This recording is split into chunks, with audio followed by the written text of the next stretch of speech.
Capítulo 47. El rey era la cara del país, y por lo tanto era el soberano gobernante otorgado por el derecho divino de los reyes. Arthur ya había creído una vez que la única forma de salvar a todos era soportar todas las dificultades por su cuenta. La fe del pueblo, su determinación, sus ideales, todo tenía que ser puesto con la misma carga sobre su espalda, invitando a todos a seguir en sus esfuerzos como nadie podía comparar el peso de su responsabilidad. Por lo tanto, un rey debe estar solo. No importaba si sus propios súbditos no podían relacionarse con ella, mientras salvaguardara su seguridad y asegurara la prosperidad de su futuro, nada más importaba. Para la gente fue esta única motivación la que la llevó a abandonar la vida normal que podría haber tenido para luchar por la paz en su país. Logró contener a los invasores, pero no sin consecuencias para su reputación. Por cada batalla exitosa, por cada brillante demostración de ingenio y sabiduría, se aisló más de sus súbditos. Un ser demasiado perfecto no solo atraería admiración, sino sospecha, duda y alienación. ¿Podría alguien tan perfecto ser considerado un ser humano? Un rey sin emociones. Un rey incapaz de dejarse llevar por la codicia o la ambición política, firme en sus deberes y obligaciones. Nada de esto era normal. Arthur ya había sido el rey ideal elegido por Caliburn, la espada en la piedra, pero eso no significaba que sus puntos de vista sobre la realeza fueran necesariamente correctos. Ningún hombre es una isla ni una roca solitaria. Cuando esa isla o roca finalmente se inunde o se rompa en pedazos, no quedará nada. La caída de Camelot tras la tragedia de Camlan fue un ejemplo directo de ello. El rey murió, y cualquier sucesor digno se perdió en las llamas de la rebelión. Las invasiones sajonas continuaron, y así se llegó al final de la era del rey Arturo, o eso se predijo. Hacia las islas más allá del alcance del hombre se encuentra un paraíso de árboles verdes, hierba y orquídeas conocido como Avalon, la utopía siempre distante. Se dijo que el rey Arturo nunca murió y, en cambio, fue llevado a Avalon para atender sus heridas. Un día, el rey prometido regresaría y traería paz y prosperidad.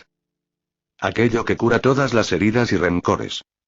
Una voz susurró a instancias del viento, recorriendo las calles y barrios devastados de Gran Bretaña, donde miles de personas estaban aturdidas. Acababan de ver sus ciudades arder, sus edificios y puntos de referencia icónicos derribados y aplastados en pedazos cuando oleadas de entidades demoníacas y wyverns comenzaron su asalto. No hubo descanso, ni respiro para encontrar refugio de ningún tipo. Las personas que quedaron a la intemperie fueron presas fáciles lejos de cualquier ataque mágico perdido o balas disparadas al aire por parte del ejército de la nación. No más. Nuestra patria gloriosa. El golpe del metal golpeando contra el suelo resonó con un grito lleno de vigor. Los muros ilusorios de un castillo que no se puede encontrar en la historia física de Gran Bretaña una vez más tomaron forma y no era un castillo nacido de las aspiraciones del hombre en busca de refugio, sino un castillo que representaba los sueños y esperanzas pertenecientes a la era de los reyes. Manifiéstate. Las reverberaciones de un martillo golpeando un yunque viajaron como si fuera una declaración. Aparecieron paredes de marfil, festoneadas con el tapiz ondulante del dragón rojo profetizado por el mago Merlín. Un símbolo para alejar a los invasores que representa el choque de los dragones blanco y rojo. Cuiden las murallas, preparen los arcos, levanten los estandartes y proclamen el nombre del reino. Señor Camelot. Apareció un castillo en medio del caos, sus puertas se abrieron de par en par y fueron atendidos por Enforcer Knights comandados por la ronda legendaria. Estaban de pie en fila sobre la parte superior de las paredes que dominaban la tierra. En el centro de la formación, una figura destacaba envuelta en un manto azul y luciendo una corona dorada de oro. Puntos de luz brillaban en el aire, colgando como luciérnagas en una noche tranquila y convergiendo en una sola espada cuyo nombre resonaba en todos los que la miraban. Excalibur. Salve Rey Arturo. Larga vida al rey. El rey había regresado. Arturia miró fijamente sus manos, luego a la gente de Gran Bretaña que miraba el surgimiento de su castillo con asombro y algunos con comprensión. Este era su país, su gente. El poder empleado para ella al luchar en su tierra natal le otorgó mayores parámetros de estadísticas. Apretó las manos en puños y miró hacia adelante. Todos los caballeros, protejan la patria. Se dio una sola orden. Una única prerrogativa concedida para salvar tantas vidas como sea posible. Por sus órdenes, saludaron los caballeros de Camelot antes de salir de las paredes de Camelot mientras dirigían a la gente a entrar. Arturia dejó escapar un suspiro que no sabía que había estado conteniendo. Desde el momento en que llegó al mundo paralelo al que Shirou le había explicado que había sido transportado después de la conclusión de la Quinta Guerra del Santo Grial, no había hecho nada más que mirar. Observó cómo Shirou atrapó el cuerpo principal del Triexa en su reality marble, luego continuó observando cómo los héroes de la humanidad tomaron las armas para combatir a los enemigos restantes. Archer y Rin fueron a Japón junto con el rey de los conquistadores, mientras que los héroes más fuertes de Grecia tomaron las armas y se unieron. Los faraones de Egipto fueron provocados a la acción, y la dama guerrera de los celtas imbuyó de muerte a su adversario. Como había dicho Arturia. Todo lo que había hecho era mirar, mientras esperaba su momento para marcar la diferencia en esta batalla. No podía actuar por impulso porque sabía que su papel era de vital importancia. En el distante horizonte este, poderosas ondas de energía mágica y divinidad crearon vastas auroras en el cielo. De los cuerpos del Triexa que quedaron en el mundo, uno de los más fuertes estaba luchando por las tierras de la India. Incluso desde donde estaba, podía sentir el suelo temblar por las reverberaciones de un rugido. Los dioses de la India que se habían mantenido firmes por sí mismos estaban librando una guerra cuyo resultado era incierto. De todos los panteones, no habían participado en la creación de la alianza de dioses, pero había una razón para ello. Los dioses de la India eran fuertes. No hace falta decir nada más. Desde la supuesta muerte del dios único, los poderes de los dioses hindúes crecieron. La pregunta ahora era si ese poder sería suficiente para detener a un enemigo que incluso el mismo dios único tuvo dificultades para someter. Arturia no se preocupó incluso cuando ocurrieron explosiones cataclísmicas en los cielos indios.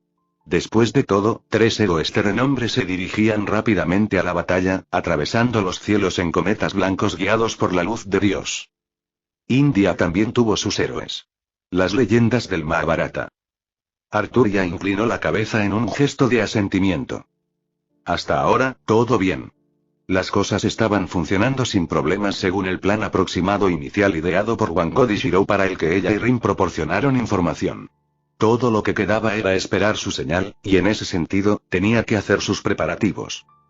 Lancelot, toma los honores de aquí, dijo, llamando a la figura robusta de un caballero con una armadura blanca de acero remachada y un manto ondulante. Tengo que irme. Entendido, dijo Lancelot secamente, su cabello recortado dándole una actitud autoritaria.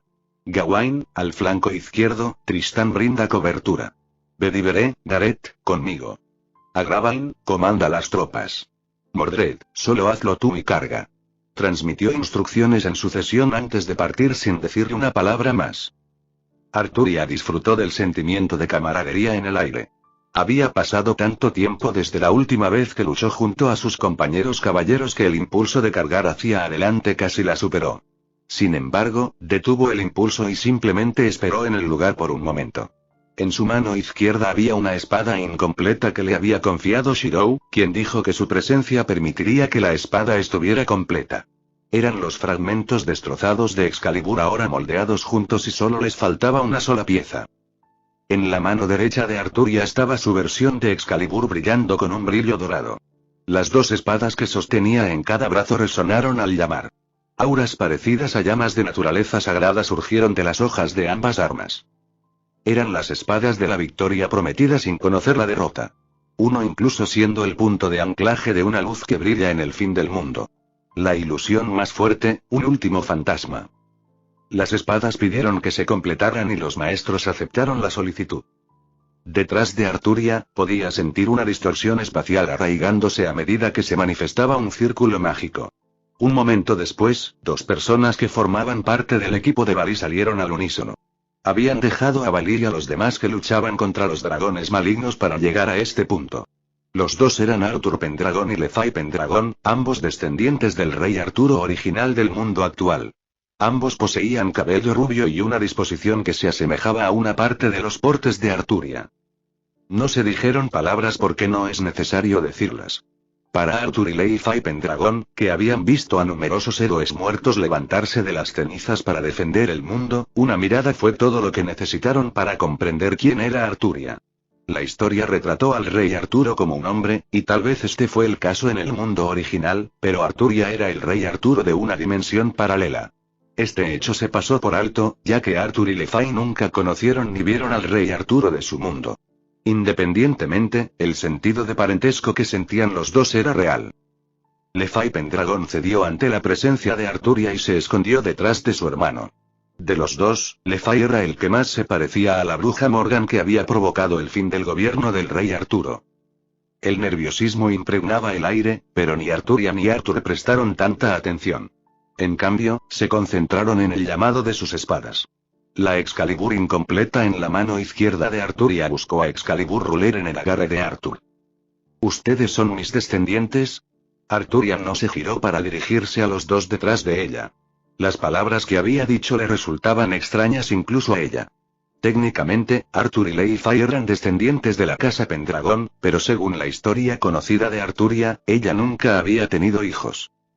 Ese sí, gritó Lefay con un tartamudeo. Arthur simplemente inclinó la cabeza con una reverencia real. ¿Eres verdaderamente el rey prometido? Preguntó Arthur, un destello de luz se formó sobre su rostro con anteojos mientras colocaba una mano sobre la empuñadura de su espada. ¿Quieres pelear conmigo? Arturia finalmente se dio la vuelta, sus ojos color verde azulado se encontraron con los de Arthur. La presión de la mirada sola hizo que se formaran gotas de sudor sobre la frente de Arthur. Arthur estaba de pie en presencia del rey de los caballeros. Sabía incluso antes de que comenzara una pelea que perdería. La diferencia en el manejo de la espada de los dos estaba en un nivel diferente. Mirándose a los ojos, Arthur de repente sonrió y bajó la guardia. Si fuera en cualquier otro momento, pediría un duelo, pero el honor ata mi espada para proteger la patria. ¿No es lo mismo para ti? Arturia alivió su postura, dejando escapar un suspiro antes de esperar atentamente para ver qué tenía Arthur en mente. En un solo movimiento, desenvainó Excalibur Ruler y se lo tendió a Arturia con la empuñadura primero. Puedo presumir internamente de ser el mejor usuario de la espada sagrada del mundo, pero no me cegaré por la ignorancia. En mis manos podría matar a cientos de oponentes con esta espada, pero en las tuyas, puedes detenerlo. Todo este conflicto. La sabiduría brilló en los ojos de Arthur. No era un hombre sencillo, pero sí honesto que seguía lo que creía correcto. Si eso significaba unirse al grupo de demonios fugitivos y sinvergüenzas de Balí, que así sea. Lo había hecho y no se arrepentía. De pie frente a Arturia, Arthur se sentía pequeño, pero no importaba.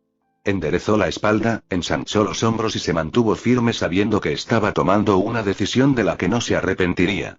Esto puede parecer presuntuoso, pero si todo esto concluye pacíficamente, me gustaría pedirle un duelo a su alardeado yo. Sin espadas sagradas, sin espada demoníaca, simplemente un duelo de habilidad de un predecesor a un descendiente. Arturia tomó con cuidado Excalibur Ruler, observando cómo el fragmento se fusionaba con sus otras piezas para formar una espada completa.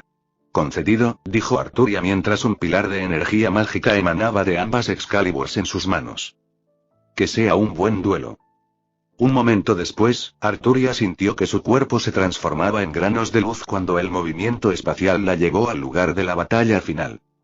Una voz resonó en su mente. Por el poder de este Command Seal, ven, saber. Su orden Shead se unirían una vez más y derribarían a cualquier enemigo. La única variable ahora era ver cuánta más energía podía soportar el mundo antes de hacerse añicos. En las lejanas tierras de la India, la guerra rugía con los dioses hinduistas a la cabeza. La aparición repentina de Triexa fue una sorpresa para todos, y la India no fue diferente. Indra, el dios superior del panteón, pidió una convocatoria de emergencia, pero la orden llegó demasiado tarde cuando el Triexa descendió sobre la India. India se mantuvo como la patria de una de las religiones más fuertes incluso en la era moderna. Aunque los dioses no habían predicho el ataque actual, no se quedaron allí sin hacer nada. Los dioses monotéticos sin dominios en la guerra o la violencia fueron conducidos a retirarse bajo la protección de Ganesh, el eliminador de obstáculos. Los otros dioses del ciclo dármico pertenecientes a los avatares y reencarnaciones de dioses se enfrentaron al enemigo en vano. Las criaturas engendradas del cuerpo del Triexa eran demasiado numerosas y estaban demasiado dispersas para tratarlas adecuadamente. Era imposible proteger a la vasta población de la India. Los dioses indios habían elegido centrar su atención en el cuerpo del Triexa en un alboroto cerca de Delhi. Si pudieran derrotarlo, entonces podrían proceder a salvar al resto de la población. El daño colateral estaba aumentando, pero los dioses indios se mantenían firmes. Ejercían armas de creación y destrucción, pero el Triexa era el portador del fin de los tiempos. La bestia del apocalipsis. Las propiedades de destrucción y creación no significaban nada para él, ya que su naturaleza caótica interrumpía la ley del mundo. Aún así, los dioses indios aguantaron, haciendo girar el chakram en la mano. En una batalla entre deidades, lo importante no era solo la fe, sino la autoridad. Un dios de las tinieblas se tragaría el poder de un dios del sol. El agua contra el fuego, el papel contra la roca, todo se basa en la afinidad. En cuyo caso, en una situación de fuego contra fuego, gana el que tiene la llama más grande. Ahora imagina el Triexa como un agujero negro e intente determinar qué lo contrarresta. Reagruparse. Indra dio la orden, los dioses siguiendo uno por uno. Su plan para derrotar rápidamente a uno de los cuerpos de Triexa fue fallido desde el principio. Si no había forma de contrarrestar el Triexa con autoridad, entonces todo lo que quedaba era usar a los que eran los catalizadores de los milagros. Héroes. En toda la leyenda, nunca fue realmente un dios el que mataría una amenaza para los dioses. Eran los campeones imbuidos de la bendición de los dioses y el potencial de la humanidad. Por lo tanto, los avatares indios del ciclo gármico. El problema era que esos héroes habían muerto hacía mucho tiempo, pero aún existía la esperanza. Indra y los otros dioses indios miraron hacia arriba, donde el dios único estaba sentado en el trono de los cielos y resucitaba a los antiguos guerreros y héroes de la tumba. Si este fuera el caso, entonces seguramente los ojos de Indra se entrecerraron cuando sintió una presencia familiar. Vishnu de Preserver se encontró afectado de manera similar, ninguno más que Surya. Contempla la hoja inmortal que derrotó al rey Raksasa. En el borde más exterior de la frontera de la India, la luz comenzó a brillar. Débil al principio, creció en intensidad antes de formar un anillo en espiral parecido al chakram en la mano de Vishnu, impulsado no solo por la divinidad, sino también por la leyenda cristalizada del hombre. Deleítate con mis enemigos. Un asesino del demonio. Brahmastra, un arma capaz de destruir la creación y vencer a todos los seres. El arma fue arrojada, incinerando todo a su paso y acabando con el engendro demoníaco que asolaba las fronteras de la India antes de volver a la mano extendida de una figura que no se había visto en siglos. Rama, séptimo avatara de Vishnu y gran rey de Kosala. Su cabello rojo ondeaba con el viento, su armadura blanca y su borla flotante teñida con la energía de un semidios. Estaba solo sobre una colina distante que dominaba una región de la India. Rama, mi avatar, Vishnu parecía atónito. No más que eso, todos los dioses indios existentes se quedaron en silencio al ver un espectáculo que nunca habían creído posible. Rama tomó aliento, sus pulmones se expandieron, los brazos cayeron a los costados mientras dejaba escapar un poderoso bramido al llamar. Karna. Arjuna. Los héroes más destacados de la epopeya india, el Mahabharata. Dos cometas guiados por una luz resplandeciente se dispararon sobre Rama y se elevaron en el aire. Uno estaba teñido por los fuegos del sol, y el otro estaba envuelto en el brillo del azul celeste de los cielos. Karna, hijo de Surya, y Arjuna, hijo de Indra. Oh Surya, he aquí. No hay más debilidad en el campo de batalla, una voz tranquila, gentil y resuelta resonó en los labios de Karna. Todo su cuerpo estaba envuelto en llamas, pétalos de lirio se formaban sobre su espalda mientras la punta de su lanza se sostenía en alto y apuntaba hacia el cielo. Surya sintió que su cuerpo se enfriaba. Era el dios indio del sol y podía sentir la intención en las palabras de Karna. No, no de nuevo. Era lo mismo que ese día hace mucho tiempo. Karna. Arjuna observó cómo se formaba un sol en miniatura sobre la espalda de Karna, brillando con una ferocidad que lo incineraría todo. Eran rivales, enemigos eternos, pero en este caso, se movían juntos, cada uno conociéndose mejor a través de cientos de batallas. Esta vez, ganaría este desafío final y no atacaría por la espalda. Un duelo justo. Karna, Arjuna apretó los puños y miró fijamente el subcuerpo del Triexa. El ganador sería el que derrotara al adversario que tenía delante. Karna se tomó un momento para ver el rostro del padre al que había decepcionado una y otra vez, pero esta vez seguramente. Oh, padre mío, perdóname. Este es el primer y posiblemente el último golpe que daré. Una lanza que solo podía golpear una vez, pero que poseía el poder de herir incluso a los mismos dioses. La lanza de Karna se niveló sobre el cuerpo del Triexa, sus propiedades antidivinas alcanzaron un máximo. Conoce la misericordia del rey de los dioses. La energía del sol detrás de Karna comenzó a canalizarse, convergiendo en la punta de su lanza.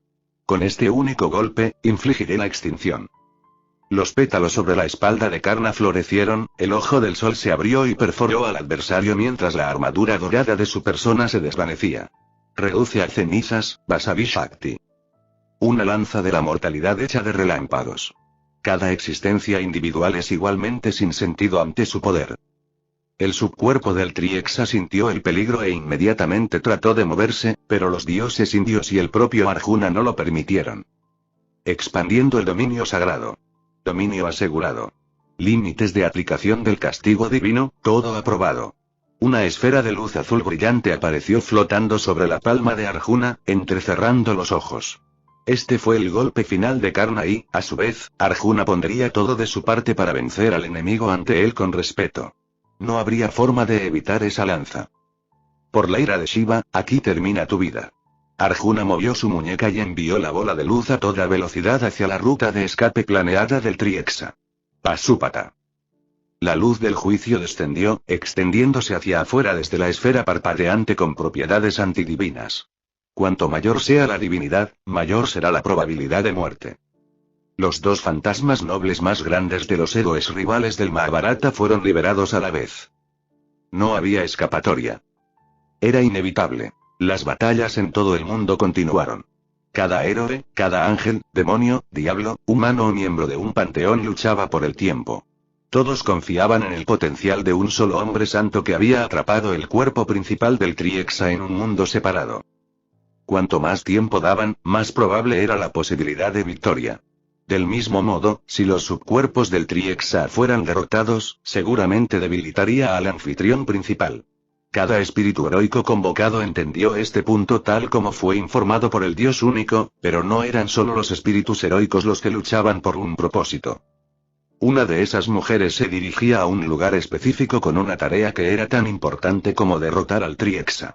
Su nombre era Griselda IV, la monja que alguna vez había estado a cargo de una pequeña iglesia por un chirrido. También fue madrastra y maestra de Zenobia IV, lo que convirtió a Griselda en una maestra de la espada. Llevaba su distintivo hábito de monja y portaba una espada guardada en una vaina gastada.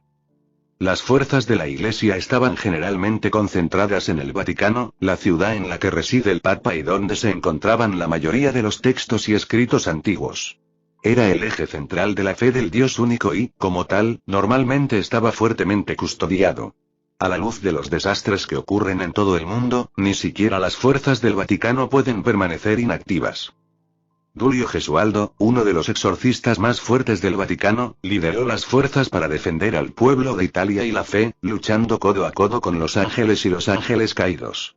Había sido reencarnado como un ángel por el arcángel Miguel. El Vaticano quedó en gran parte vacío, una barrera sagrada erigida en lo alto para evitar que los enemigos se entrometieran y destruyeran sus cimientos. El Papa estaba ocupado en oración, arrodillado en el centro del Vaticano con un clero de hombres y mujeres santos que ofrecían su energía de fe para mantener el sistema de Dios en lo alto. Quedaron unos pocos exorcistas para defender al Papa y sus seguidores, pero ningún enemigo pudo acercarse. La conciencia de Dios estaba en todas partes, y él daría una advertencia a sus ángeles y ángeles caídos si el Vaticano se viera amenazado. Además, los centinelas alados que Shirou había recuperado de las pruebas de la espada sagrada estaban estacionados en una formación cruzada en todo el Vaticano. En cualquier caso, Griselda IV pisó el Vaticano por primera vez en varios años. Fue un presentimiento lo que la llevó aquí, junto con una promesa que le había hecho una vez a un querido amigo del que se había separado hace mucho tiempo. Al igual que Giulio, Griselda se había reencarnado en un ángel.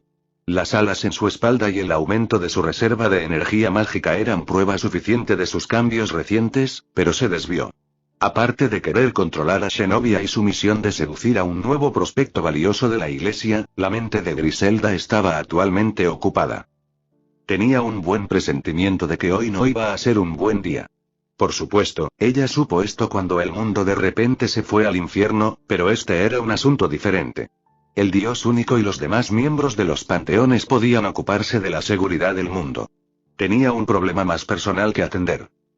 Siguió caminando con expresión agria. Dios ofreció mucha protección al Vaticano, pero Griselda no pudo evitar sentir que había algunas cosas que Dios podría perder en su misericordia. Por ejemplo, las barreras del Vaticano no advertían contra la entrada de sacerdotes y monjas registrados. La ominosa sensación que sentía Griselda solo se hizo más fuerte a medida que se acercaba a su destino. La Capilla Sixtina del Palacio Apostólico. Los murales pintados de los cielos que se encuentran en el techo del lugar sagrado proporcionaron buena fe y karma a todos aquellos que dieron testimonio de su grandeza. También se dice que aquellos que visitaron el edificio alcanzarían un lugar más cercano a Dios en un sentido espiritual. Griselda sería la primera en decir que tal especulación era cierta. Los que entrarán en este lugar santo serían bendecidos y recibirían la protección de Cristo Todopoderoso. Al entrar en la capilla, Griselda hizo la señal de la cruz y recorrió la larga cámara interior decorada con cacareadas pinturas de renombre, legando gloria al Dios Altísimo. Había un banco situado cerca del altar de oración de la habitación. Allí estaba sentada la figura de un amigo que no había visto en muchos años pero con el que siempre había estado en contacto. Griselda no dijo una palabra mientras se acercaba.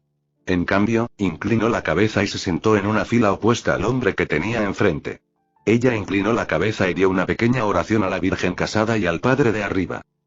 Finalmente, mientras el silencio se extendía, inclinó la cabeza hacia arriba y habló. Sabía que estarías aquí, viejo amigo, dijo con reserva, observando que el hombre frente a ella no mostraba signos externos de registrar su voz. La oscuridad te ha consumido, Ayakoji. Aquí los hombros del hombre comenzaron a temblar. Sus manos, que estaban sostenidas frente a él y unidas en oración, temblaban. Griselda, dijo con voz ronca. Si hubiera sabido que iba a llegar a esto, debería haber luchado más duro. Griselda sacudió la cabeza y frunció los labios. No deberías haber buscado el poder en primer lugar. Esa oscuridad que encontramos ese día debería haberse dejado intacta. En cambio, te creías capaz de controlarla. Y sobrevivimos a ese primer encuentro gracias a eso, Ayakoji estaba jadeando. Deja a Griselda. No sé cuánto tiempo podré mantener la cordura. Las bendiciones de la Capilla Sixtina solo pueden ayudar hasta cierto punto. Griselda negó con la cabeza. Me temo que no puedo hacer eso. Si pierdes el control del mal dentro de ti dentro del Vaticano, podría representar un problema demasiado grande para aquellos que luchan por el bien de nuestro mundo. Lo sabes tan bien como yo. Hazlo, Ayakoji. ¿Por qué otra razón habrías venido aquí sabiendo que este era el primer lugar al que había venido a buscarte? Ayakoji hizo una mueca, pero logró una sonrisa irónica. Hicimos una promesa, ¿no? Si alguna vez perdía el control, dijiste que serías tú quien me detuviera. Y he venido, Griselda apretó los puños. Entonces, ¿qué estás esperando? Date prisa mientras todavía tenga algo de cordura. Ayakoji se volvió hacia Griselda, dejándose completamente abierto. Griselda no respondió. Matar a un amigo nunca fue fácil. Griselda, date prisa. Este mal está mucho más contaminado que cualquier cosa de este mundo. Está maldito y su poder es suficiente para abrumarme y empujarme a hacer cosas que nunca haría. La única razón por la que tengo cordura en este momento es porque el poder del mal se debilitó después de que la mayoría fuera al Triexa. Griselda permaneció en silencio antes de finalmente hablar. Dios nunca abandonaría a su rebaño. Su misericordia anula todo. El hecho de que me estés hablando en este momento significa que todavía hay una posibilidad de salvarte. ¿No dijiste que nunca morirías hasta que lo hayas acariciado? ¿Estos pechos? No me motives, Ayakoji apretó los dientes. Lo digo en serio, Griselda, no puedo contenerme por mucho más tiempo. Y lo digo en serio también, Griselda se puso de pie, sus alas angelicales se extendieron, la energía sagrada emanaba de ella en oleadas. Trátate como tratarías a los demás. Ayuda a los que necesitan ayuda.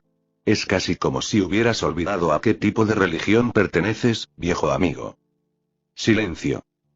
Sí, supongo que sí. Esto no será fácil, Griselda, y si fallas, no olvides nuestra promesa. La guerra exterior contra el Triexa no tendría sentido si el mal dentro de mí no es eliminado. No dejaré que llegue a eso. Ayakoji no sabía de dónde había sacado Griselda tanta confianza, pero le dio la bienvenida por encima del vacío reflujo en su mente. Rezo para que no lo haga. El sonido de 2 espadas desenvainadas de sus vainas resonó en las cámaras interiores de la capilla. Que empiece el final. Desde que Shirou pudo recordar, su vida había estado vacía. Sus sueños, sus esperanzas y sus aspiraciones giraban en torno a un único deseo de obtener la misma felicidad de la sonrisa que vio en la tragedia del incendio Fuyuki. Desde otra perspectiva, sonaba bastante superficial, pero para él siempre había sido suficiente para seguir caminando paso a paso. Seguramente, al final obtendría la salvación y el gozo que tanto anhelaba en el acto de salvar a otros. Puede que no estuviera garantizado, pero seguramente el acto de poner a los demás antes que a sí mismo tenía sus propias recompensas. Las vidas que había salvado. Las personas en las que había influido. El hecho de que pudiera verlos sonriendo de oreja a oreja tenía su propio tipo de gratificación a pesar de las dificultades que había soportado. Al final, ¿no era esta la única razón por la que quería convertirse en un héroe? Por una sonrisa que siempre había deseado comprender y que algún día llevaría en su propio rostro. Bestia que no conoce la belleza del mundo o el brillo fugaz de la vida, aquí es donde debes caer. Lo que una vez había estado vacío encontró un propósito y se volvió completo. Un vacío que alguna vez se pensó que no podía ser llenado, sellado a través de los eventos de otro mundo y la luz que se encuentra allí. Estos eran los confines de su alma, su mundo. Una cuchilla ilimitada funciona. La magia vibraba en el aire, alterando el paisaje mismo. El horizonte resplandecía, el poder irradiaba de las espadas y armas erguidas sobre una tierra de verdes colinas en ciernes que se extendía eternamente. El viento soplaba suavemente. Una brisa calmante que revela una sensación de paz y tranquilidad. Todo lo que había hecho en este otro mundo, todo conducía a esto. El mundo necesitaba un héroe, un hombre santo para garantizar la salvación. Él asumiría ese papel por el bien de aquellos que confían en él. Rastrear. En este mundo, él era fuerte. Sus músculos se hincharon, las venas se abrieron sobre su piel cuando la armería cobró vida. Cada espada, cada arma que alguna vez necesitaría ya estaba aquí esperando su orden. El sonido metálico del acero hizo eco con el ritmo de 1000 tambores, un arsenal de armas que se preparaba para atacar mientras acumulaba energía. El acero era su cuerpo y el vidrio su corazón. El que se enfrentó a un ser primordial de destrucción no era un dios, un demonio o un monstruo, sino un humano bendecido por la energía sagrada y demoníaca. Ellos, que eran las razas intelectuales más frágiles y de corta vida, serían los que guiarían el futuro. Cambio, innovación y potencial, esto es lo que hizo a un humano diferente de los dioses. El poder de esforzarse a raíz de una vida limitada. Ante él estaba la bestia que anunciaba el fin de los mundos. Las armas de la escala mortal no funcionarían. Como mínimo, tenía que crear armas con propiedades divinas o antidivinas. Las vibraciones ondularon a través del cielo, formando una gran variedad de luminiscencia y la oscuridad más profunda mientras liberaba la energía sagrada y demoníaca almacenada dentro de él. Las espadas de su Reality Marble asimilaron el poder. Estaba listo, y Gotia había mantenido a raya al Triexa por su cuenta durante el tiempo suficiente. El poder de Gotia y Triexa era casi igual, lo que hacía que su participación fuera la más crucial. Sus dedos se cerraron en puños, las dudas dentro de él se desvanecieron en un crepúsculo distante. Las cosas que amaba y las personas que amaba, las protegería con sus propias manos. Con un poder que complementaba el suyo, era hora de ver el verdadero alcance de lo que era capaz sin las limitaciones de la energía mágica. Un ruido agudo resonó en su cabeza, sus brazos se levantaron frente a él. El poder fluyó a través del suelo en ondas de choque invisibles que resonaron con todas y cada una de las armas en su esfera de realidad. Se agitaron y se arrancaron de la tierra para flotar como uno solo en el cielo. Individualmente, cada espada no le haría nada al Triexa, pero todas juntas seguramente tendrían un impacto. Esto era todo para él. El poder de su alma desatado. Desde los cielos descienden las espadas. Deseó que su arsenal avanzara, las cuchillas se dispararon hacia el Triexa y dejaron ondas de choque atrás. Se desdibujaron, tomando la semejanza de estrellas fugaces. Los sueños de un mañana mejor lucharon en el presente por el futuro. Por un momento, el zumbido del metal chirriando y el brillo fugaz de las chispas fue todo lo que se pudo ver y escuchar. El Triexa se vio envuelto en una verdadera avalancha de magia y metal. Aún no. Él aún no había terminado. La sangre goteaba por su piel de los vasos sanguíneos reventados sobre sus antebrazos, su visión se enrojeció por la tensión. El Triexa rugía dentro de la embestida, pero sonaba más molesto que agobiado, tal era la vitalidad de un primordial temido por los panteones. Puso más atención en defenderse de los ataques de Goetía que en las espadas que impactaban contra su cuerpo. Este sería su error. ¿En qué mundo crees que estás? Grietas parecidas a venas comenzaron a formarse sobre las colinas y llanuras sobre las que se encontraba el Triexa, una luz ardiente brillaba desde las profundidades. Más que un arsenal de espadas ilimitadas, este mundo era una forja capaz de albergar incluso las armas divinas más poderosas. El fuego era su sangre. De la tierra se encienden los fuegos de la fragua para fundir el acero. Un abismo se abrió abruptamente debajo del Triexa, desestabilizándolo y bañándolo en un caldero de llamas.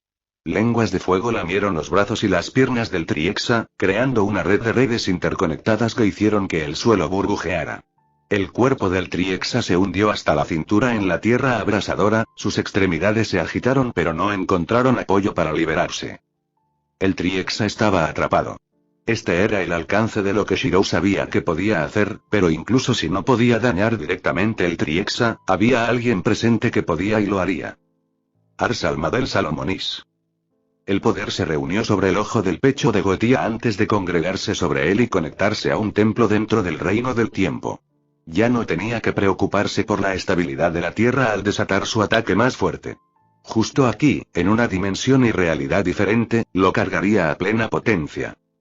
Si las deidades y los dioses pudieran dividir las montañas y los mares en su divinidad, entonces esta luz cegadora de las estrellas incineraría el núcleo de un planeta entero. Todo se reduce a cenizas, dioses y mortales por igual. Un sonido sordo hizo eco cuando los anillos de naturaleza etérea se condensaron en un solo punto de liberación que explotó en un rayo de energía trascendental que inundó el Triexa. El mundo se volvió blanco, la visión de Shirou se cegó. Las fisuras se formaron en un Limited Blade Works y se expandieron hacia afuera en grietas finas. ¡Ah! Shirou gritó, tolerando a la fuerza la tensión en su mundo interior y usando todo su enfoque para mantenerlo. Sus rodillas se doblaron y sus ojos se inyectaron en sangre, pero su determinación nunca lo abandonó. El acero es mi cuerpo, irrompible, inflexible. Este era su mundo. No importaba sus limitaciones físicas o mágicas. Sus creencias eran su poder aquí. No podía haber lugar para la duda o la debilidad. Una por una, las fisuras y grietas comenzaron a cerrarse sin problemas, mientras Shirou se ponía de pie temblorosamente. Soy acero. Cargaría con el peso de Goetía y el poder del Triexa. No se permitiría vacilar.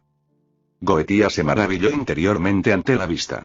Una y otra vez, se le mostraba lo que significaba ser humano y la fugacidad de la vida humana.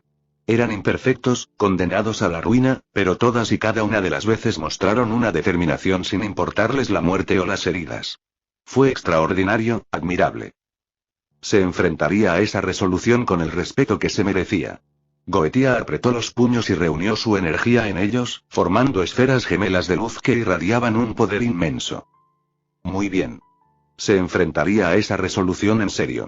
Grabó la forma resuelta de Shirou en su mente antes de comenzar el principio del fin. Arsalmadel Salomonis. ¿Cuántas explosiones puedes tomar? Goetía comenzó a golpear rápidamente, cada golpe nivelando un rayo tras otro del poder del fin del mundo en el Triexa atrapado en el fango del suelo que lo mantenía en su lugar. Los ataques hicieron que el Triexa aullara de dolor, su cuerpo se distorsionó y gradualmente se pulverizó en el ataque. Esta fue una batalla de resistencia. El cuerpo de Shirou estaba empapado en sangre de pies a cabeza y golpeado de tal manera que Serafall y los demás probablemente llorarían si lo vieran, pero aún así apretó los dientes y lo soportó. El Triexa estaba aplastado contra el suelo en este punto, faltaban partes de sus escamas y extremidades, por lo que Shirou no podía rendirse ahora. Si tuviera la oportunidad, el Triexa seguramente se regeneraría si Goetía dejara de atacar. Los vientos azotaron el área, ondas de choque que llevaron el poder de los tifones. En la batalla entre Goetía y Triexa, Shirou fue el factor decisivo. Sin él, Goetía no habría sido capaz de desatar imprudentemente ataques tan poderosos y, como tal, el Triexa reaccionó instintivamente. Los ojos de Shirou estaban entreabiertos, su visión borrosa. Se sentía delirante y no estaba muy seguro de si todavía estaba de pie en este punto. Todo lo que le importaba era asegurarse de que su Reality Marble no se rompiera antes de que el cuerpo principal del Triexa pudiera ser derrotado. Su cuerpo temblaba, los dedos blancos en las puntas, y aún así se mantuvo fuerte. Mientras su voluntad no se rompiera, su mundo nunca se derrumbaría. Entonces cae. Más rápido de lo que Goetía pudo reaccionar, el Triexa desató una ráfaga de sus fauces hacia Shirou. El ataque fue solo una fracción de lo que la bestia era capaz de hacer, ya que la mayoría de su energía estaba siendo utilizada para evitar el ataque de Goetía. Sin embargo, para los estándares mortales e inmortales, fue abrumador. Shirou tuvo menos de un segundo para darse cuenta de lo que estaba sucediendo y una décima de segundo para montar una defensa. Si estuviera fuera de su esfera de la realidad, ahora mismo estaría muerto, pero el resultado y los pasos del rastreo fueron diferentes. Si antes tuvo que sacar a la luz sus armas trazadas, aquí, ya existían. En la batalla de Troya librada por Micenas y Aqueos, un guerrero se destacó contra el poderoso Héctor, campeón de Troya. Este enfrentamiento provocó el fin de la invencibilidad de la lanza de Héctor, pues dicha lanza fue bloqueada por completo por un escudo. Los 7 anillos que cubren los cielos ardientes. El escudo de pétalos del guerrero Ajax. Roaías. Un velo púrpura se onduló frente a Shirou antes de florecer en una luz púrpura translúcida capaz de defenderse contra los proyectiles más fuertes. En el instante en que se formaron, las primeras 3 capas se rompieron y se formaron grietas en el resto. Cada capa tenía la fuerza de un muro de fortaleza que básicamente no significaba nada cuando se enfrentaba a la divinidad. No. Shirou se dio cuenta de inmediato de que no tenía la capacidad de detener esto y, por lo tanto, usó el único método disponible para sobrevivir: esquivar. El despliegue del escudo ralentizó el ataque del Triexa lo suficiente como para que pudiera maniobrar su cuerpo por un pequeño margen. Al final, fue esta diferencia la que cambió el resultado. Los pétalos restantes de Roaías se rompieron simultáneamente antes de que el impacto de la explosión del Triexa hiciera que Shirou cayera al suelo, chamuscado y ardiendo. Estaba jadeando y adormecido, tratando de mantener su visión enfocada desde donde yacía tirado en el suelo. Había perdido su brazo izquierdo y tenía un agujero en el hombro. Las grietas y fisuras que había estado manteniendo a raya con tanta firmeza se formaron de nuevo todas a la vez. El pozo que mantiene a Triexa inmovilizado desapareciendo por completo.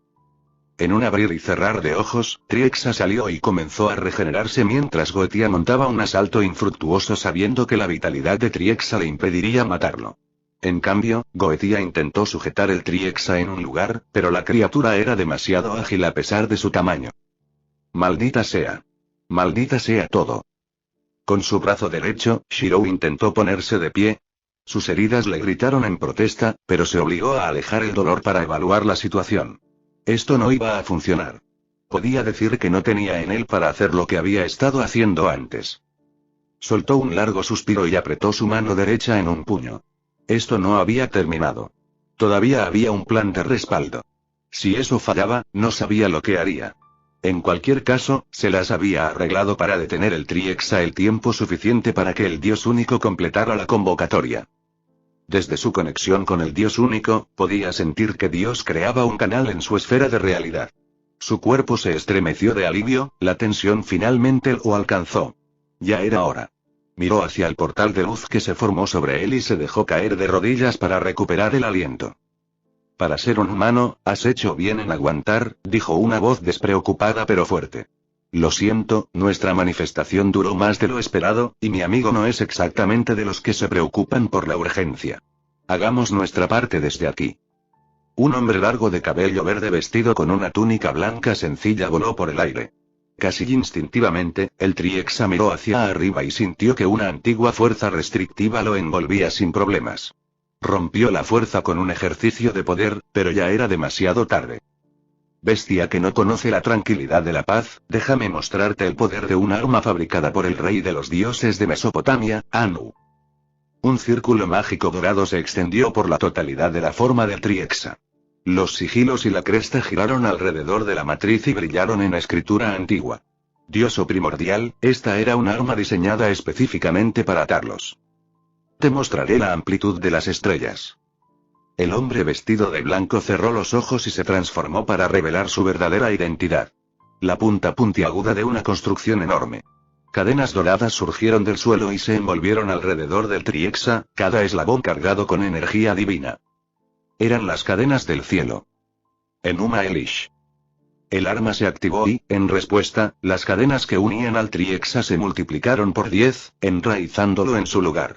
Incluso si solo fuera capaz de contener el Triexa por un momento, eso era todo lo que importaba. Goetia inmediatamente agarró a la bestia y la inmovilizó en su lugar de tal manera que el Triexa no tuvo oportunidad de ejercer su poder incluso mientras estaba envuelto en las cadenas del cielo.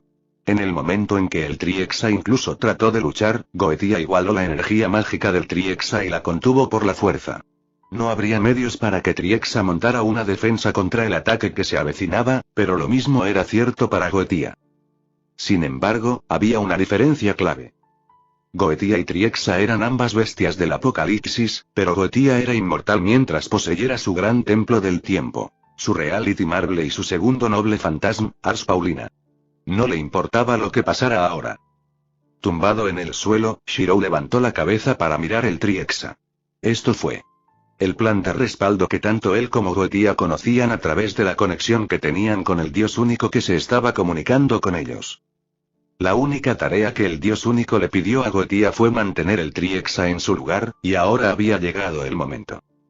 Una onda de poder se hinchó en el aire, seguida de una ráfaga de viento que levantó polvo y escombros en la cara de Shirou. Acuéstate justo donde estás y come tierra, Faker. Solo por esta vez ignoraré tus traicioneras falsificaciones para mostrarte la fuerza de un verdadero tesoro. Una voz resonó en el aire, llena de poder, realeza y arrogancia. Amigo y enemigo eran solo una cuestión de perspectiva. Cuando decidas si luchar contra algo que detestas o algo que detestas más, obviamente elegirías la última opción. El hombre vestido con una armadura dorada que flotaba desde el portal en el aire no era una excepción. Los dioses y las deidades encabezaban la lista de animosidad. El escenario ha sido preparado. Los que desterrarán el fin del gobierno de los dioses no serán a través del trabajo de un primordial o una bestia del apocalipsis, sino a través de las manos del hombre. Se desenvainó una espada cónica negra con incrustaciones de los colores azul, rojo y dorado. La mente de Shirou se quedó en blanco, incapaz de replicar la historia y hacer del arma que apareció a su vista. Era único en su clase, forjado antes de que se formara la idea misma de conceptos. Es la única espada que no existe en el mundo. Una espada de éxtasis que representa el universo. Despierta, Tea.